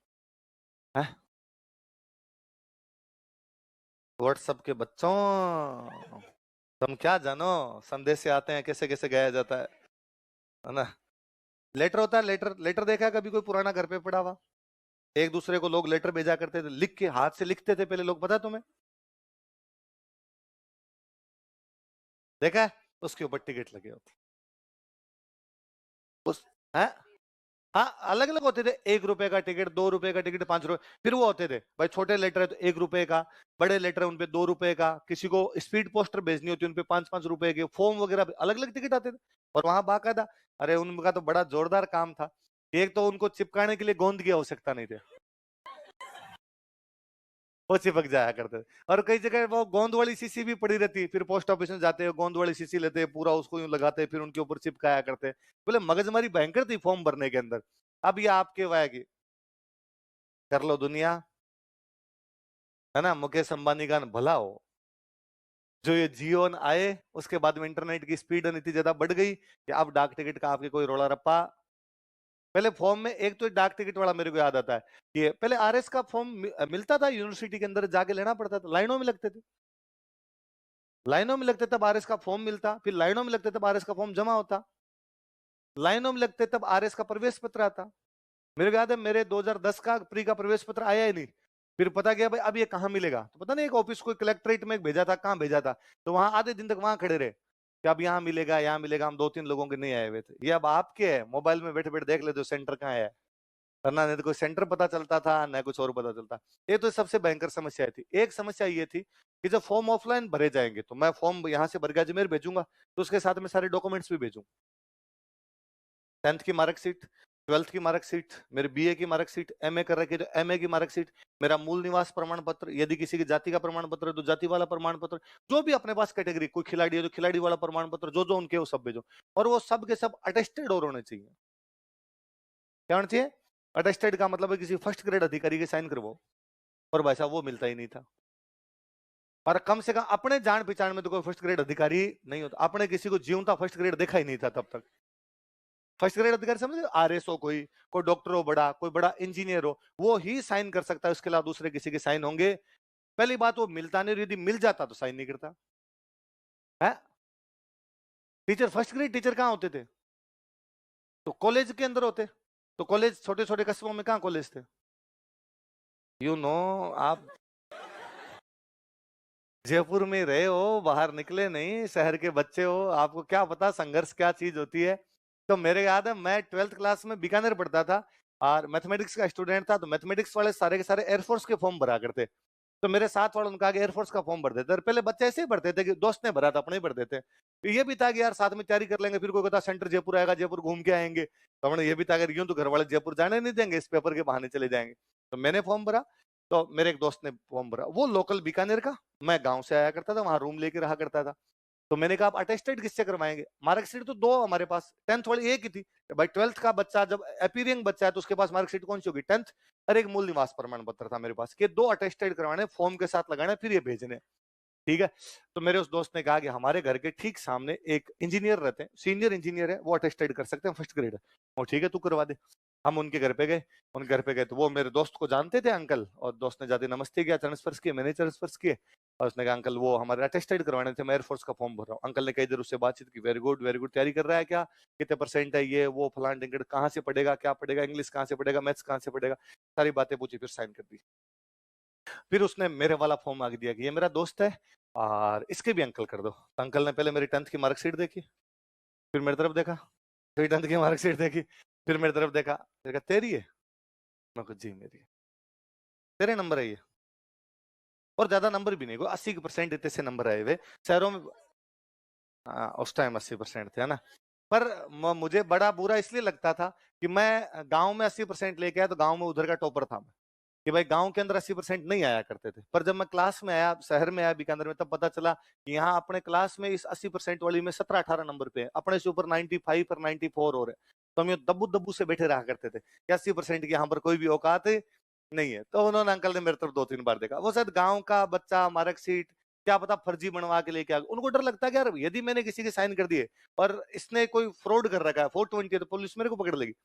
तो उन्होंने वापस देखा और उन्होंने कहा यार अब मैं तेरे को जानता ही नहीं, साइन कैसे करूं?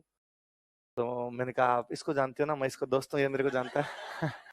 और मेरे दोस्त ने पूरी यूं वो कोशिश की, उसने कहा अरे मैं जानता हूँ अंकल, ये बेहद इंटेलिजेंट है, वास्तव में इंटेलिजेंट है, इसकी ही मार्कशीट है, ये हमें मैथ्स पढ़ाता रहता है, और आप कर दो, मेरा बहुत अच्छा दोस्त है, यही रहता है, 4 घर छोड़ के उनके घर पर ये रहता है, आप चाहो तो उनसे पूछ सकते हो, इसके पापा आते हैं। पर उन इंजीनियर साहब ने मेरे साइन किए नहीं किए नहीं किए। और मैं पहली बार उस दिन मुझे हुआ कि मैं सार्वजनिक रूप से, मुझे लगा मैं रोऊं यहाँ पे खड़ा होके, कि बेइज्जती फील होती है ना, बच्चे को ईगो हर्ट होता है ना, यार अपने को साफ साफ ये कह दिया कि ये मार्कशीट तेरी नहीं है, मतलब इसको अपनी शक्ल से लग रहा है कि तू इस प्रकार के नंबर ला नहीं सर। पर अब क्या क्या करो, अंदर गुस्सा भी आए और रोने जैसा भी हो। पर मैं बाहर आ गया। तो मेरे दोस्त ने कहा कि यार मैं पापा से पूछ के और कोई ट्राई करेंगे यार किसी के, पर मेरे से कुछ बोला ही नहीं गया, मैं चुपचाप रूम आ गया। फिर दूसरे दिन कोई मेरे पापा का फोन आया, पापा टीचर है मेरे, तो उन फोन आया, तो मैंने पापा को कहा कि मेरे ऐसे एक फॉर्म अटेस्टेड करवाना था और फॉर्म अटेस्टेड नहीं हो पा रहा मेरा। फिर पापा ने अपने कोई उनके अफसर थे उनके नंबर दिए कि उनका घर है ये वहां पे है, तो सीधा सीधा उनके घर पे ही चले जाना, मेरा नाम लेना, वो कर देंगे।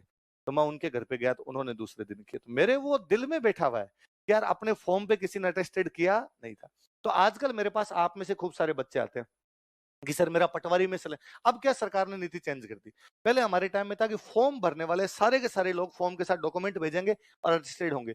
आपके एक तो फॉर्म भरने वाली समस्या खत्म हो गई, ऑनलाइन भर देते हो। आपके कह दिया गया जब नौकरी लगोगे तब डॉक्यूमेंट दिखाने हैं, है ना, डॉक्यूमेंट वेरिफिकेशन बोलते हो आजकल आप, डीवी और आईडी, ये हमारा डीवी फॉर्म भरने से पहले हो जाता था।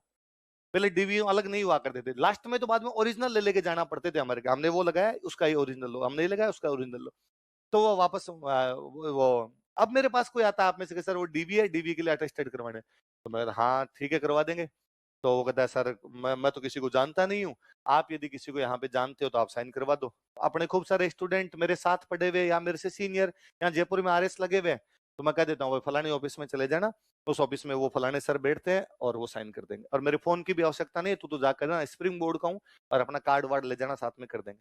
और बच्चों के ज्यादातर अपने जितने अफसर लगे हैं वो जाते ही साइन कर देते हैं, उल्टा बच्चों को अच्छा फील ही करवाते हैं, वो जाते ही पूछ भी लेते हैं और आजकल क्या क्या चल रहा है, विजय सर क्या पढ़ा रहे इकोनॉमी में तेरे को, तो उसको लगता है अरे यार ये तो क्वेश्चन और पूछ लेते हैं, दो चार क्वेश्चन भी पूछ लेते हैं, बता पीएनबी की स्थापना कब हुई थी, एसबीआई की स्थापना पढ़ता है कि नहीं पढ़ता है। तो बच्चा कहता है अरे सर मुझे बहुत अच्छा लगा, और सर ने मेरे से क्वेश्चन भी पूछे और उन्होंने ये कहा, उन्होंने मुझे बधाई भी दी, मेरा सिलेक्शन हो गया। तो आप एक बात कान खोल के सुनिए, आप आरएस लगेंगे, मैं आपके पास बच्चों को भेजूंगा, मना नहीं करोगे? नहीं करोगे ना? वरना कहीं मेरे जैसे बच्चे होंगे जो गांव से आए हुए होंगे, उनका ईगो हर्ट होगा। मैं तो फिर भी दुबला पतला था, उन अंकल का कर भी नहीं सकता था, कोई बाटा मार देगा बाहर निकल कि अंकल को बाहर आने दे रहे, साइन नहीं कर रहा, इतना हो रहा है। क्योंकि उस दिन मेरे को ऐसे लगा था कि इनकी कार तो फोड़ ही दूं, और तो कुछ नहीं कर सकता। पर मेरे डर लगता था, पुलिस थाना वहां पास में था कि अंकल पुलिस को पकड़वा देंगे कहीं पे, इसलिए कभी भी साइन के लिए मना करना। स्टूडेंट है यार, क्या फ्रॉड करेगा, है क्या 420 कर लेगा अपने से। तो आप भी आरएस लगोगे सारे के सारे, आपके पास एक मोहर होगी, वो मोहर ठोक के साइन कर सकते हो, वो होगा अटेस्टेड। क्या होगा भाई, बात समझ में? हाँ, डाक टिकट से तुम यहाँ ले आइए। अभी भी तेरे को डाक टिकट तो फिर भी नहीं समझ में आया ना? हरा दिया। आ गया? ये करे आ गया तू तेरी माथा बची बंद कर, आगे बढ़ा अपने। चलो ठीक है, लिखो। हाँ, अच्छा तुम्हें लगा विजय स्तंभ में अंदर जाने के लिए जो टिकट लगता है वो विजिटर्स टिकट अलग होता है। अरे बस बस, जो टेबल बजाएगा उसे 500 रुपए एक्स्ट्रा लिए जाएंगे। पीछे वालों ध्यान रखना रहे, और कैमरे में से फोटो निकाल लेना आज किस किसने बजाई है, क्योंकि टेबल टूट जाती है भाई साहब, स्क्रू ढीले हो जाते हैं। इसलिए जो टेबल टेबल बजा सकते हो कोई दिक्कत नहीं है, पर उनको फीस क्या देनी पड़ेगी, थोड़ी सी एक्स्ट्रा। तो जब सेकंड इंस्टॉलमेंट लेंगे तो हम देख लेंगे कि कौन सी टेबल के स्क्रू किसने हिलाए हैं, फिर उतने उतने रुपए आपसे क्या ले ले जाएंगे एक्स्ट्रा। लिखो। हाँ, पूरी दे दी फीस, पैसे वाले लोग वेरी गुड। कितने लोग हैं जिन्होंने पूरी फीस जमा करवा दी? क्या बात है, अमीर बेच आए इस बार तो, चलो हाथ नीचे करो, हाथ नीचे करो, अच्छा बेच है, इसको मैं और अच्छे से पढ़ाऊंगा इस बेच को। पैसे वाले लोग हैं भाई, कई बेच गरीब से आ जाते हैं एकदम। और सर हमने तो एक भी जमा नहीं करवाई अभी तक, करवाएंगे हम, चलो लिखो। यह है राजस्थान की पहली इमारत है, इट वॉज, यह है राजस्थान की पहली इमारत है, it is first building of Rajasthan. यह राजस्थान की पहली इमारत है, it is first building of Rajasthan, जिस पर डाक टिकट जारी किया गया था, on which postal stamp was issued. जिस पर डाक टिकट जारी किया गया था, on which postal stamp was issued. जिस पर डाक टिकट जारी किया गया था, on which postal stamp was issued, issue किया गया, उस पर जारी किया गया। आप ना कभी नोटिस करना, अपने राजस्थान पुलिस में जो भी भाई लगे हुए उनके यहाँ पे विजय स्तंभ है ना। आप राजस्थान बोर्ड की कोई किताब खोल लेना, उस किताब के पहले पेज पे क्या बना हुआ है, विजय स्तंभ। इसका मतलब वो एम्बलम है, वो प्रतीक चिन्ह, वो क्या है, प्रतीक चिन्ह। किस किस का? एक तो राजस्थान पुलिस का, और एक राजस्थान माध्यमिक शिक्षा बोर्ड आरबीएससी का, लिख लो प्रतीक चिन्ह।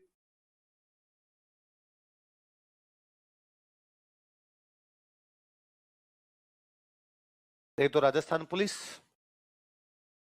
एक राजस्थान माध्यमिक शिक्षा बोर्ड, इंग्लिश में लिखना Rajasthan board of secondary education, RBSC, Rajasthan board of secondary education.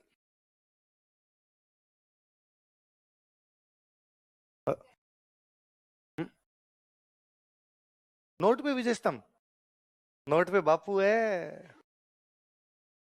नहीं देते, कहां देते हैं? कब देखा तुमने नोट पे? राजस्थान पुलिस और राजस्थान माध्यमिक शिक्षा board, Rajasthan board of secondary education. अभी वर्तमान में किस किस का प्रतीक चिन्ह है अपने राजस्थान में, बताओ देखे। राजस्थान पुलिस और राजस्थान माध्यमिक शिक्षा, Rajasthan board of secondary education, Rajasthan police और Rajasthan board of secondary education, है ना। तो आप अपने जब भी कोई आरबीसी की बुक देखोगे उनके ऊपर बना हुआ है, पुलिस वालों के अपने यहाँ पर लगा होता है। मैं थोड़ा पीछे जाता हूँ। जिन दिनों देश में आजादी की लड़ाई चल रही थी, हम अंग्रेजों के खिलाफ लड़ रहे थे, अपने महाराष्ट्र में एक क्रांतिकारी हुए थे, उनका नाम था वीर सावरकर। क्या नाम था? वीर सावरकर चाहते थे देश को आजाद किया जाए, इसलिए देश की आजादी के लिए उन्होंने एक ऑर्गेनाइजेशन स्टैब्लिश किया, उसका नाम था अभिनव भारत। क्या नाम था? क्या नाम है संगठन का, बताओ।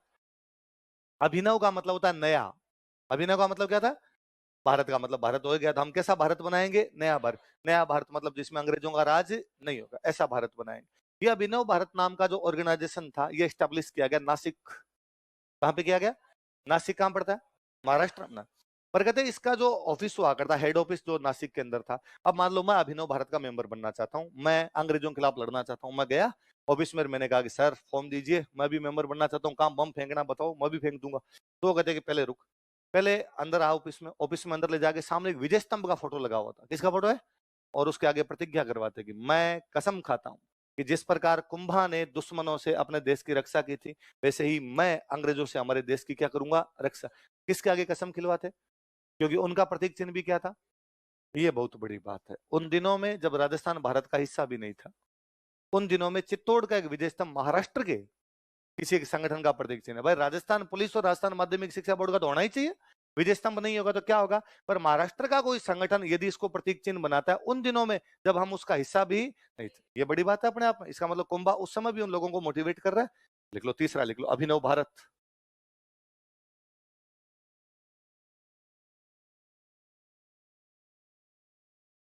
अभिनव भारत कोष्टक में लिख लो वीर सावरकर का संगठन, ताकि याद रहेगा। मॉडर्न इंडिया में एक फैक्ट कम याद करना पड़ेगा। वीर सावरकर का संगठन, ऑर्गेनाइजेशन ऑफ वीर सावरकर।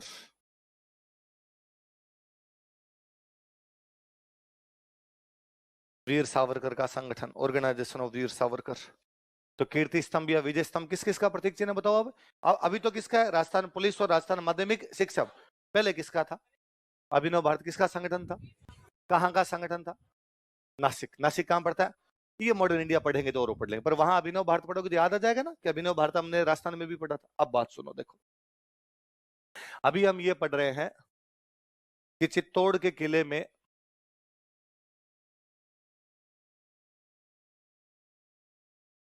चित्तौड़ के किले में एक 9 मंजिल की इमारत है। कितने मंजिल की है? जो कि कुंभा ने बनवाई। किसने बनवाई? कब बनवाई? तो 15वीं शताब्दी में। कब बनवाई भाई? 1440 से 1448 के बीच में। 1440 से है तो 14th में है, तो इसका मतलब वो सेंचुरी कौन सी होगी? 15th। तो कौन सी सेंचुरी में बनाएगी? 15th। और कुंभा ने किसको डेडिकेट की? किसको डेडिकेट की? विष्णु। इसी चित्तौड़ के किले में, इसी कीर्ति स्तंभ या विजय स्तंभ से थोड़ा सा आगे चलने पर एक और कीर्ति स्तंभ, एक और क्या बना हुआ है? कीर्ति। पर ये 7 मंजिल का है। कितने मंजिल का है? और ये एक राजा हुए थे, कुमार सिंह। कौन राजा हुए? उन कुमार सिंह के टाइम में, कुमार सिंह ने नहीं बनवाया, कुमार सिंह के टाइम में एक कोई जैनों का व्यापारी था, उस व्यापारी का नाम था जीजा साहब बघेरवाल। क्या नाम था? जैन था, जैन व्यापारी था एक। जैन व्यापारी का नाम क्या है इसका? जीजा साहब बघेर। किसने बनवाया? जैनों में कितने भगवान है? 24। कितने भगवान है? 24। उनके पहले जो भगवान, उनका नाम है ऋषभ देव। क्या नाम है? कौन है ऋषभ देव? पहले भगवान। कौन है ऋषभ देव? पहले। क्या है? पहले भगवान। पहले को बोलते हैं आदि, भगवान को बोलते हैं नाथ। पहले को क्या बोलते हैं? आदि। भगवान को, इसलिए ऋषभ देव जी का एक नाम और क्या हो गया? तो उन्होंने किसको डेडिकेट किया? अपने आदिनाथ, इसलिए इसको बोलते हैं आदिनाथ स्तंभ। क्या बोलते हैं? तो क्यों बोलते हैं आदिनाथ स्तंभ? किसको डेडिकेट किया गया? किसको? आदिनाथ जी। आदिनाथ जी के तो ऋषभ देव जी के तो एक ही बात है। इसका मतलब है चित्तौड़ के किले में 2 कीर्ति स्तंभ है। एक कितने मंजिल का, दूसरा कितने मंजिल का? एक किसने बनवाया, दूसरा किसके टाइम में, किसने बनवाया? कौन था? जीजा साहब अग्रवाल। एक जैन व्यापारी। कौन था? जैन व्यापारी। ये कौन सी शताब्दी का है? ये कौन सी शताब्दी का है? 12वीं। कौन शताब्दी का है? 1100 समथिंग के अंदर बना हुआ। ये किसको डेडिकेट है? ये किसको डेडिकेट है? ये विष्णु को डेडिकेट इसलिए बोलते हैं विष्णु ध्वज। ये आदिनाथ जी को डेडिकेट इसलिए क्या बोलते हैं? आई बात समझ? यहीं पे लिख लो ताकि ये कंफ्यूजन ना हो कि कीर्ति स्तंभ कौन सा है कौन सा नहीं। याद रहेगा फिर तो आपके। लिख लो, एक हेडिंग और डालो, कीर्ति टावर।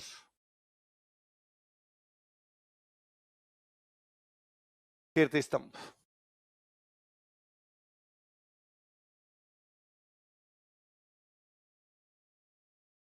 लिखो, यह है चित्तौड़ के किले में एक 7 मंजिला इमारत है। It is 7 floor building in Chittor fort. यह है चित्तौड़ के किले में एक 7 मंजिला इमारत है। It is 7 floor building in Chittor fort.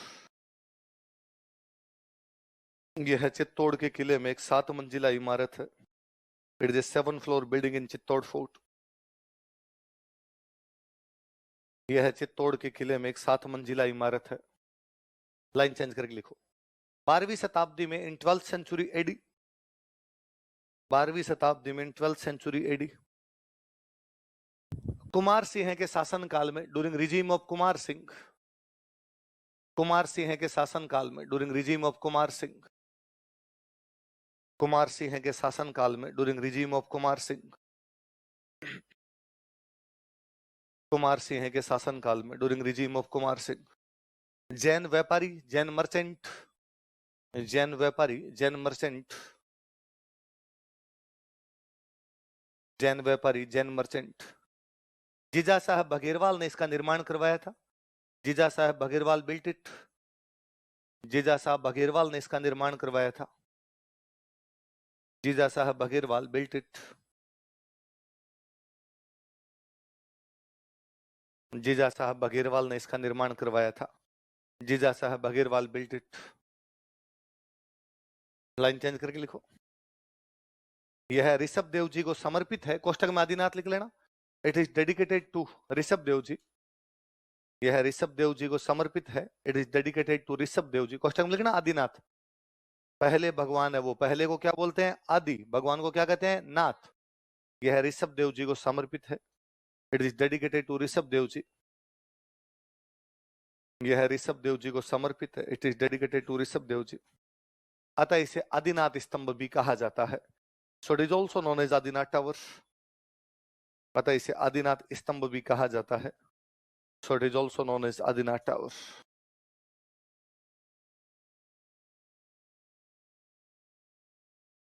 पता है इसे और क्या कहा जाता है? आदिनाथ स्तंभ। तो चित्तौड़ के किले में कितने कीर्ति स्तंभ है? 2। एक किसने बनवाया? कुंभा। एक किसने बनवाया? जिजासा बघेरवाल। कुंभा ने कब बनवाया? 15वीं शताब्दी। इन्होंने कब बनाया? 12वीं शताब्दी। कुंभा वाला कितनी मंजिल का? 9। ये वाला कितना? 7। कुंभा वाला किसको डेडिकेट? विष्णु। ये वाला ऋषभ देव जी का दोया आदिनाथ। याद रह जाएगी बात? इसको बॉक्स में अलग से बंद कर देना, अलग से पता चल जाए कि भाई कुंभा के टाइम का नहीं है, पहला है, पर हमने इसलिए पढ़ लिया कि एक साथ कंफ्यूजन ना बढ़े कोई। मेवाड़ में एक राइटर वे, उन राइटर का नाम था कवि राजा श्यामल दास जी। क्या नाम है? मेवाड़ के एक राइटर है, अब बहुत बाद के 1880 के आसपास के एक राइटर है, और इन राइटर का नाम क्या बताओ देखे? कवि राजा श्यामल। और इन्होंने एक बुक लिखी, उस बुक का नाम है वीर विनोद। क्या नाम है बुक का बताओ? किसकी बुक है वीर विनोद? और उस बुक में कहते हैं कि मेवाड़ में टोटल 84 किले हैं। कितने किले? 84 फोर्ट है। उनमें से 32 फोर्ट किसने बनवाए थे? किसने बनवाए थे? तो अब कोई पूछे कुंभा ने मेवाड़ के कितने में से कितने किले बनवाए थे? 84 में से 32। ऐसा कौन सी किताब बताती है? वो किताब किसकी है?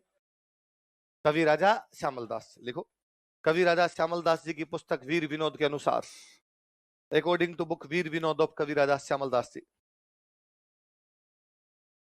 कवि राजा श्यामल दास जी की पुस्तक वीर विनोद के अनुसार, according to book Veer Vinod of Kavi Raja Shyamal Das ji. कवि राजा श्यामल दास जी की पुस्तक वीर विनोद के अनुसार, according to book Veer Vinod of Kavi Raja Shyamal Das ji. कवि राजा श्यामल दास जी की पुस्तक वीर विनोद के अनुसार, कुंभा ने मेवाड़ के 84 में से 32 किले बनवाए थे। Kumbha build 32 forts out of 84 of Mewar. Kumbha ने मेवाड़ के 84 में से 32 किले बनवाए थे। Kumbha build 32 forts out of 84 of Mewar. Kumbha ने मेवाड़ के 84 में से 32 किले बनवाए थे। Kumbha build 32 forts out of 84 of Mewar. Mewar के कितने में से कितने किले बनवाए थे? 84 में से 32। किसने बनवाए? कुंभा। ऐसा कौन कहता हमें? कवि राजा श्यामल दास जी। अपने कौन सी बुक में? थोड़े मुख्य मुख्य किले पढ़ लेते हैं। पहला किला लिखो कुंभलगढ़। कुंभा की एक रानी थी, उसका नाम था कुंभल देवी। क्या नाम था? इसलिए किले का नाम क्या रख दिया गया? कुंभलगढ़। राजसमंद जिले में। कौन से जिले में? कोष्टक में राजसमंद लिख सकते हैं।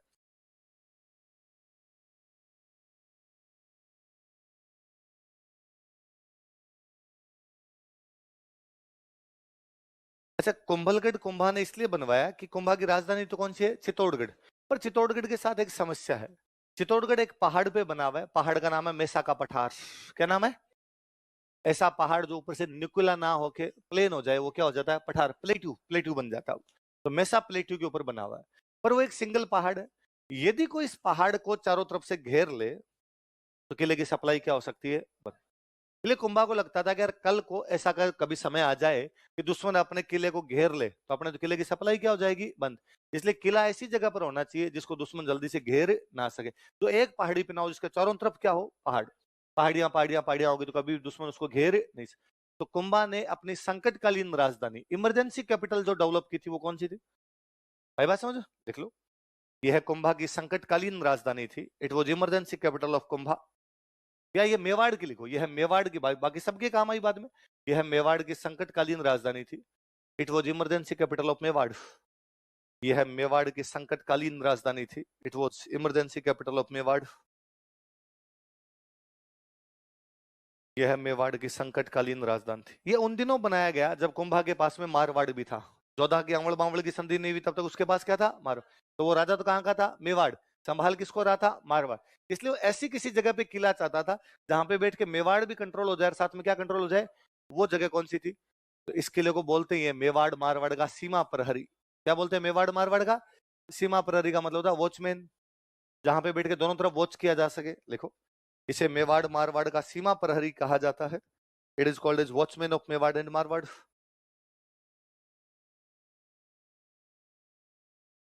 इसे मेवाड़ मारवाड़ का सीमा प्रहरी कहा जाता है।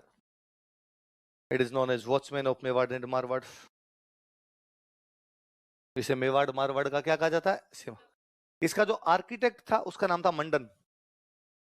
क्या नाम था? लिख लो, आर्किटेक्ट, वास्तुकार।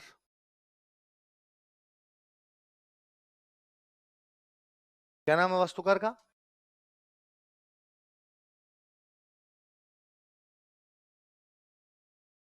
क्या नाम है वास्तुकार का?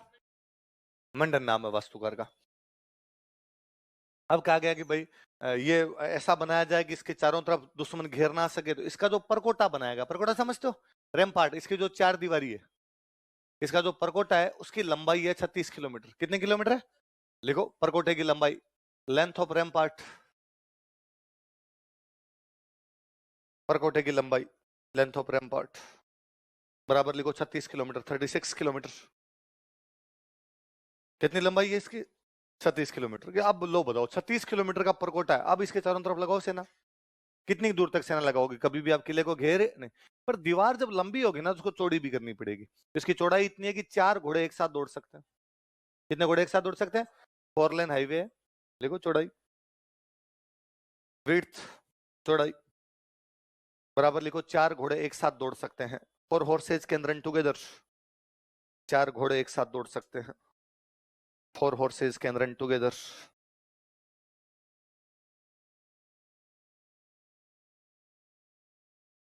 फिर वैसा, इसकी ऊंचाई के बारे में अकबर के दरबार में एक राइटर था, उस राइटर का नाम था अबुल फजल। क्या नाम था? अकबर का नाम तो सुना है? तो अकबर के दरबार का एक राइटर है, उस राइटर का नाम क्या है? अबुल फजल। वो अकबर के साथ यहाँ मेवाड़ आया था। अकबर महाराणा प्रताप पे अटैक कर रहा था, तो अकबर के साथ मेरे कौन आया हुआ है? अबुल फजल।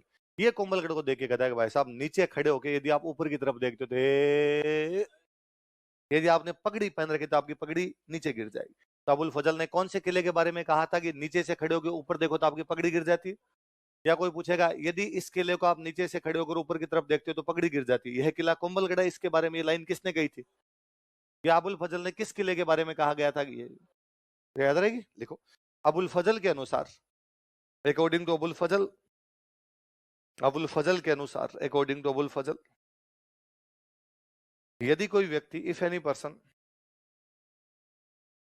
यदि कोई व्यक्ति, इफ एनी पर्सन इस किले को नीचे से ऊपर की तरफ देखता है, looks this fort from bottom to up, looks this fort from bottom to up, इस किले को नीचे से ऊपर की तरफ देखता है, looks this fort from bottom to up, तो उसकी पगड़ी गिर जाती है। Then his turban is dropped, drop गिर जाती है, तो उसकी पगड़ी गिर जाती है। Then his turban is dropped, तो उसकी पगड़ी गिर जाती है। किसने कहा था ऐसा? अब अबुल फजल ने कहा तो जेम्स टोड ने कहा, मैं पीछे क्यों रहूं, मैं भी कहूंगा कुछ ना कुछ तो जेम्स टोड ने कहा भाई साहब, हमारे यूरोप में ऐसा एक ही किला है, बाकी हमारे पास तो ऐसे किले है ही नहीं। और वो कहता है यूरोप में हमारे एक ऐसा किला, उस किले का नाम है एट्रुस्कन। क्या नाम है? तो जेम्स टोड इसकी तुलना किसके साथ करता है? तो जेम्स टोड ने कीर्ति स्तंभ की तुलना तो किससे की थी? कुतुब मीनार। और उसने कुंभलगढ़ की तुलना किससे की? एट्रुस्कन। लिखो, जेम्स टोड ने इसकी तुलना एट्रुस्कन किले से की थी, एट्रुस्कन दुर्ग से की थी। दुर्ग या किला एक ही बात होती है। James Tod compared it to Etruscan fort, James Tod ने इसकी तुलना एट्रुस्कन दुर्ग से की थी। James Tod compared it to Etruscan fort, James Tod ने इसकी तुलना किससे की थी? एट्रुस्कन दुर्ग, एट्रुस्कन दुर्ग से की थी। इस किले में सबसे ऊपर ही ऊपर जो जगह बनी हुई है, उस जगह का नाम है कटारगढ़। क्या नाम है? और कहते हैं इसमें कुंभा खुद रहा करता था। और ये इतना ऊपर बना हुआ है कि यहाँ पर यदि कोई बंदा बैठ जाए तो पूरा मेवाड़ नजर आए। इसका नाम ही पड़ गया मेवाड़ की आंख। क्या नाम पड़ गया? लिख लो, इसका सबसे ऊपरी भाग कटारगढ़ है, इसका सबसे ऊपरी भाग कटारगढ़ है। It's highest place is Katargarh, इसका सबसे ऊपरी भाग कटारगढ़ है। It's highest place is Katargarh. जो कुंभा का निजी आवास था, which was personal residence of Kumbha, जो कुंभा का निजी आवास था, which was personal residence of Kumbha, जो कुंभा का निजी आवास था, which was personal residence of Kumbha, जो कुंभा का निजी आवास था, इसे मेवाड़ की आंख कहा जाता है। It is called as eye of Mewar, इसे मेवाड़ की आंख कहा जाता है। It is called as eye of Mewar.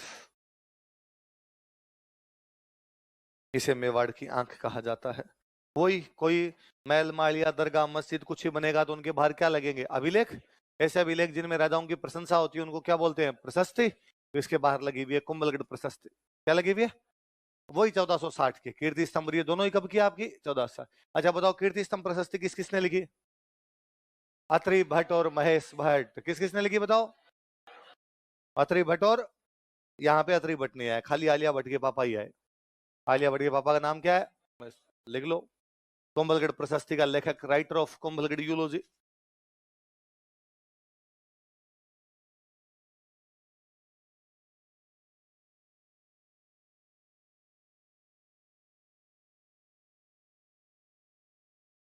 Kumbhalgarh प्रशस्ति का लेखक कौन है? महेश भट्ट। तो आप पूछे कीर्ति स्तंभ प्रशस्ति किस किसने लिखी? अत्रि भट्ट और महेश भट्ट। कुंभलगढ़ वाली किसने लिखी? खाली बेटा ही आ गया, पापा नहीं आए यहाँ पर। अब प्रशस्तियां राजाओं की क्या करती है? प्रशंसा। तो इसमें कुंभा की प्रशंसा की हुई है। इसमें कुंभा के बारे में लिखा हुआ है। एक तो ये लिखा हुआ है कि कुंभा धर्म और पवित्रता का अवतार है। सुन लो पहले, बाद में एक साथ लिख लेंगे अपने।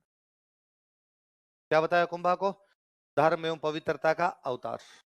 कुल मिला के कुंभा खुद को भगवान बता रहा है, क्योंकि धर्म का अवतार कौन माना जाता है? भगवान। भगवान कृष्ण कहते हैं क्या? भगवान कहते हैं जब जब धर्म की हानि होगी मैं अवतार लूंगा, जब जब पाप बढ़ जाएंगे, पवित्र चीजें कम हो जाएगी, मैं क्या लूंगा? अवतार। कुंभा कहता है इस बार ले लिया मैंने, अपनिश भगवान है। तो कुंभा को क्या बताया गया है? धर्म और पवित्रता का अवतार। फिर कुंभा कहता है मैं भाई साहब दानवीर आदमी हूं, और मैं उतना ही दानवीर हूं जितने दानवीर कर्ण और भोज थे। कौन थे? कर्ण को तो आप जानते हो, महाभारत वाला जो कर्ण था वो दानवीर आदमी था। भोज कल मैं बता ही रहा था, कहां तो राजा भोजन। तो इस प्रशस्ति में कुंभा को किसके समान दानवीर बताया गया? कर्ण और भोज। और किसका अवतार बताया गया? किसका अवतार बताया गया? किसको? क्या क्या बताया गया? तथा कौन सी प्रशस्ति में, कब की है, किसने लिखी? कुंभा को क्या बताया गया? लिखो। इस प्रशस्ति में, इन दिस यूलॉजी,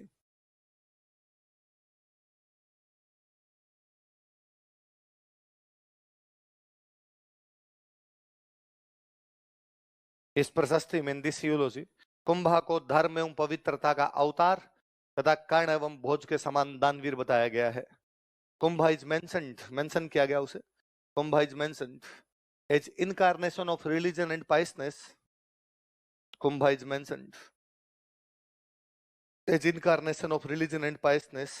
कुंभा को धर्म एवं पवित्रता का अवतार तथा कर्ण व भोज के समान दानवीर बताया गया है। Kumbha is mentioned as incarnation of religion and piousness and donor like Karna and Bhoj, तथा कर्ण एवं भोज के समान दानवीर बताया गया है। And donor like Karna and Bhoj, Karna तथा भोज के समान दानवीर बताया गया है। Incarnation of religion and piousness and donor like Karna and Bhoj. किसके समान दानवीर बताया गया? कर्ण और भोज। और किसका अवतार बताया गया? अब कोई आपसे ये पूछ ले कि कुंभलगढ़ प्रशस्ति में हमीर को क्या बताया गया? विषम घाटी पंचानन, चीजें जुड़ी। तो ये पढ़ाई का सबसे अच्छा ये है कि जब मैंने कुंभलगढ़ प्रशस्ति लिखवाई, जैसे मैंने यहाँ लिखा कुंभलगढ़ प्रशस्ति, यदि आपके दिमाग में आया कि हाँ सर ये तो पहले ही पढ़ी हुई, इसमें हमीर को विषम घाटी पंचानन कहा हुआ है, इसका मतलब तो आप पढ़ रहे हो। और ये यदि दिमाग में नहीं आ रहा है, इसका मतलब आपका क्लास में ध्यान होता। फिर आप हमीर पढ़ते हो तब तो याद आता कि कुंभलगढ़ प्रशस्ति में हमीर को विषम घाटी पंचानन कहा गया है, बस खत्म बात। फिर कुंभलगढ़ प्रशस्ति का आपका कोई भी लेना देना। फिर कुंभा पढ़ते हो तो वापस पढ़ते हो कुंभलगढ़ प्रशस्ति में कुंभा को धर्म एवं पवित्रता का अवतार और कर्ण एवं भोज के समान क्या बताया गया। वरना आप दोनों एक साथ याद करना है कि इसी प्रशस्ति में दोनों की बातें, पूरे वंशावली बताया करते थे राजाओं की, तो सबके बारे में थोड़ी थोड़ी बातें लिखी हुई। तो हमीर के बारे में लिखा, किसके बारे में लिखा? कुंभा। परसों पढ़ेंगे अपने।